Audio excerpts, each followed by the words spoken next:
aydım aydanın baktım sanana, Kollucumun kepleri erem bana.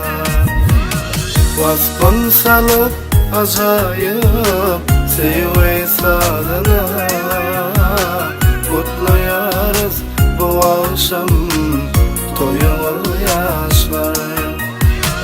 Vaspon salıp acayip sevey sadana, kutlayarız bu akşam toyumlu yaşlar.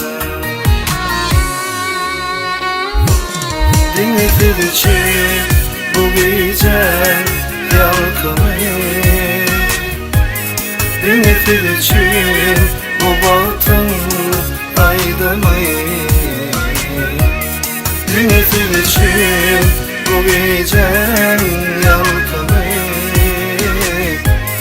dinletir için bu batın aydımı.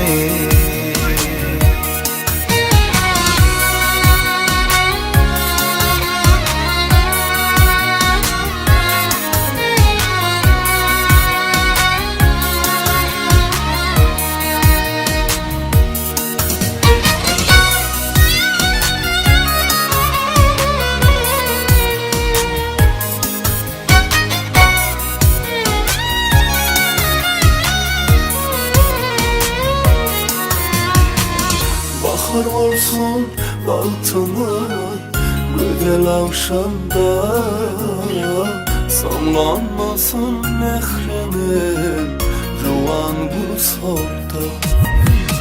Şahirler yazsın destan baltıma hatta, kutlayarız bu akşam toyunu yaşlar. Şahirler yazsın desan sevgimil hatta, kutlayarız bu akşam toyumu yaşlar. Dinlesin için bu gece